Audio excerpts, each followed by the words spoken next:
Բարև ձեզ տիկնայք եւ պարոնայք, նախ ուզում եմ շնորհակալություն հայտնել բոլոր լրատվամիջոցներին, որոնք արձագանքել են մեր խնդրանքին, եկել են հենց այս մամուլի ասուլիսին, մենք որոշել ենք հենց մի հատ գեղեցիկ տեսարանով անել Գարեգին Նժդեի արձանի ֆոնի վրա։ Թեման այսօր մարդու իրավունքների խնդիրն է, որը կարծում շատ կարևոր է հատկապես այսօրվա Հայաստանի համար։ Ուզում եմ նշեմ, որ այս տարի, չնայած դա դեռ անցյալ տարի մենք հայաքվեին եւ քաղաքացիական իրավունքների կոալիցիան ներկայացրել են մի քանի զեկույցներ ՄԱԿ-ի պարբերական դիտարկումների հատուկ հանձնախումբ Ժնևի ՄԱԿ-ի գրասենյակ, որը հենց զբաղվում է մարդու իրավունքներով, եւ նպատակն է ցույց տալու այն իրավիճակը, որ կա Հայաստանում։ Եվ մեր կողմից Հովհաննես Իշխանյան մասնակցել էր այդ Ժնևում տեղ ունեցող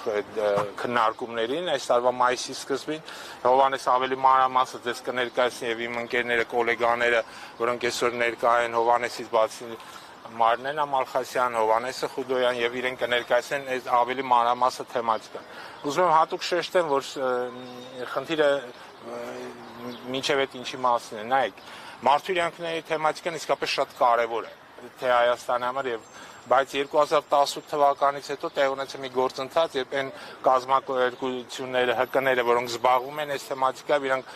կամաց ձուլվեցին, կարելի ասել իշխանությունների մեկ ընդհանուր մարմին դառան, եւ սա հատկապես պարզ երևում էր այս տարվա ներկայացած մի շարք զեկույցներից։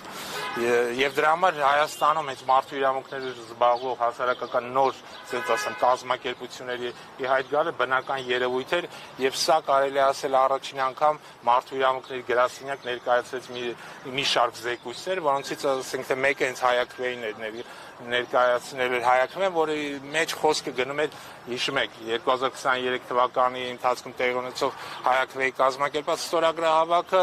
որը նաև ուղեկցվեց հենց այդ օրենքի եւ հայաքվեի մասնակիցների նկատմամբ բազմաթիվ խախտումներով եւ իրավական եւ ֆիզիկական հարձակումներով, որոնք տեղի ունեն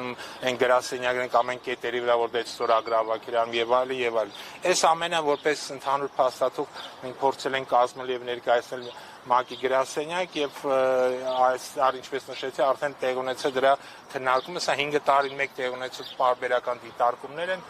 ու քանի որ Հովհաննես Իշխանյան անձամբ եղել է Ժնևում եւ մասնակցել է, կխնդրենք Հովհաննեսին ավելի մանրամասն ներկայացնի, թե խոսքը ինչի մասին է։ Բարև ձեզ։